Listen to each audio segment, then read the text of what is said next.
آج میں نے اپنی گفتگو کا عنوان کعبۃ اللہ کی شان کے حوالے سے اور مکہ مکرمہ اللہ تعالیٰ کا گھر قبلہ بیت اللہ شریف اس کی شان کے حوالے سے، اس کی تعمیر کے حوالے سے کچھ باتیں آپ کے سامنے گوش گزار کرنی ہیں، کیونکہ یہ چیزیں بھی بہت ضروری ہیں۔ لوگ اس سے کوسوں دور چلے گئے ہیں، یہ نہیں جانتے کہ ہم پر کیا چیز فرض ہے، ہم نے کیا چیز پوری کرنی ہے، ہمارے لیے کیا چیز پوری کرنا ضروری ہے۔ بس دنیا کے لالچ،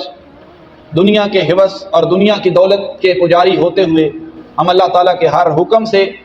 روگرداں ہوئے بیٹھے ہیں اور پیچھے ہٹے بیٹھے ہیں۔ لیکن یہ یاد رکھو کہ جو سرے سے انکار کرتا ہے، حج کا انکار کرتا ہے کہ یہ ہمارے لیے کوئی ضروری چیز نہیں ہے،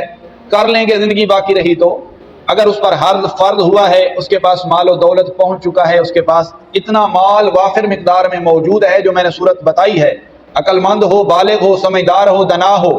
بیمار نہ ہو، صحت مند ہو، تندرست ہو، ان تمام صورتوں کے باوجود بھی، اگر سب کچھ ہونے کے باوجود بھی اگر وہ حج کا انکار کرتا ہے تو وہ دار اسلام سے خارج ہے۔ خالق کائنات نے فرمایا کہ ان اول بیت وضع للناس للذی ببکۃ مبارک،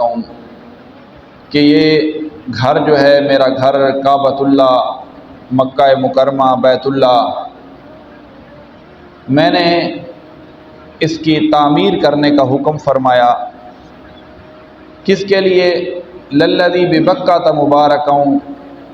وہ جو اس گھر کا آ کر طواف کریں گے،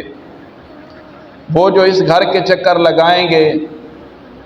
ان کے لیے یہ مبارک ہوگا، بابرکت ہوگا۔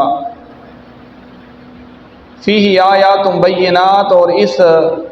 گھر کے اندر ارد گرد کچھ ایسی نشانیاں ہیں کہ جن کو دیکھ کر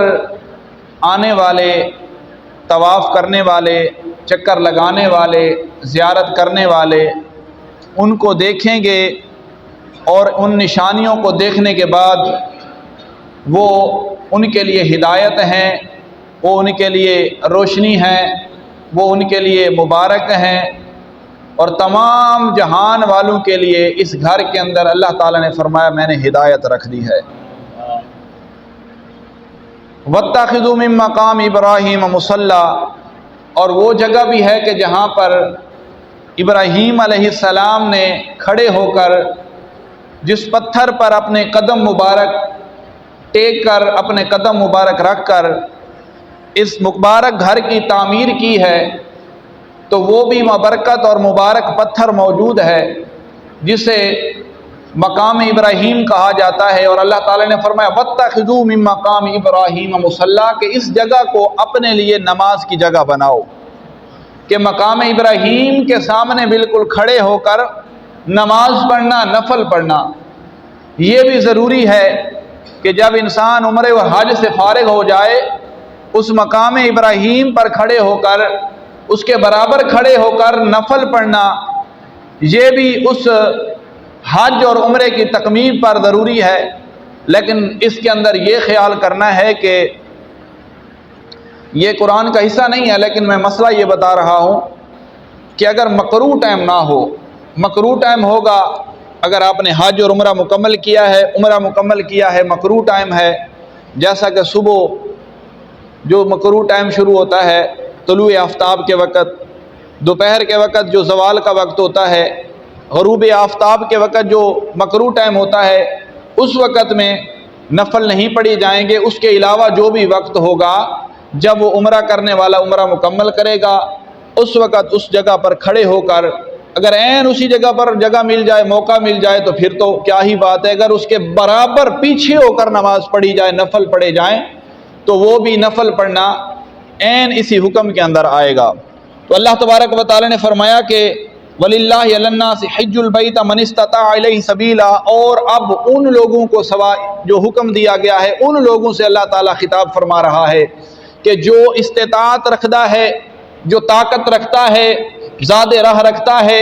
تجارت کا مال اس قدر ہے، اس کے پاس آنے جانے کا خرچہ موجود ہے، گھر والوں کو دینے کے بعد جو ہے اگر وہ حج پر جاتا ہے، واپس آنے تک ان کے گھر والے کسی کے سامنے سوال کرنے سے مستغنی رہیں گے، زاد راہ بھی رکھتا ہے، آنے جانے کے لیے سواری کا بندوبست بھی رکھتا ہے، تو اللہ تبارک و تعالی نے اس بندے پر حج کو فرض قرار دیا ہے۔ وَلِلَّهِ عَلَى النَّاسِ حِجُّ الْبَيْتِ مَنِ اسْتَطَاعَ إِلَيْهِ سَبِيلًا وَمَنْ كَفَرَ فَإِنَّ اللَّهَ غَنِيٌّ عَنِ الْعَالَمِينَ کہ وہ بندہ جو اس حج کرنے سے انکار کرتا ہے، اللہ تعالیٰ کے اس حکم سے روگردانی کرتا ہے، پھر اللہ تعالیٰ اس بندے سے غنی ہے، پھر اللہ تعالیٰ کے ذمہ اس بندے پر کچھ نہیں ہے کہ اللہ تعالیٰ اس بندے کو نوازے، اللہ تعالیٰ اس بندے کی دعاؤں کو قبول فرمائے، اللہ تعالیٰ اس کی دعاؤں کو، اس کی قبولیت اور اللہ تعالیٰ اس کی بخشش کو، استغفار کرنے کو بارگاہ میں قبول فرمائے۔ تو وہ رب تعالیٰ اس بندے سے مستغنی ہے، وہ جس طرح مرضی غرق ہوتا پھرے، وہ جو مرضی کرتا پھرے، پھر رب تعالیٰ کے ذمہ اس کے کوئی چیز باقی نہیں رہتی۔ وہی بندہ اللہ تعالیٰ کے ہاں محبوب ہے، وہی بندہ اللہ تعالیٰ کے ہاں پسندیدہ ہے، وہی بندہ اللہ تعالیٰ کے ہاں مبارک ہے جو رب تعالیٰ کے ہر حکم پر عمل کرتے ہوئے اپنی زندگی بسر کرنے والا ہے۔ تو عزیزان محترم، آج میں نے اپنی گفتگو کا عنوان کعبۃ اللہ کی شان کے حوالے سے اور مکہ مکرمہ اللہ تعالیٰ کا گھر، قبلہ بیت اللہ شریف، اس کی شان کے حوالے سے، اس کی تعمیر کے حوالے سے کچھ باتیں آپ کے سامنے گوش گزار کرنی ہیں، کیونکہ یہ چیزیں بھی بہت ضروری ہیں۔ لوگ اس سے کوسوں دور چلے گئے ہیں، یہ نہیں جانتے کہ ہم پر کیا چیز فرض ہے، ہم نے کیا چیز پوری کرنی ہے، ہمارے لیے کیا چیز پوری کرنا ضروری ہے۔ بس دنیا کے لالچ، دنیا کے ہوس اور دنیا کی دولت کے پجاری ہوتے ہوئے ہم اللہ تعالیٰ کے ہر حکم سے روگرداں ہوئے بیٹھے ہیں، ہم پیچھے ہٹے بیٹھے ہیں۔ لیکن یہ یاد رکھو کہ جو سرے سے انکار کرتا ہے، حج کا انکار کرتا ہے کہ یہ ہمارے لیے کوئی ضروری چیز نہیں ہے، کر لیں گے زندگی باقی رہی تو، اگر اس پر فرض ہوا ہے، اس کے پاس مال و دولت پہنچ چکا ہے، اس کے پاس اتنا مال وافر مقدار میں موجود ہے جو میں نے صورت بتائی ہے، عقل مند ہو، بالغ ہو، سمجھدار ہو، دنا ہو،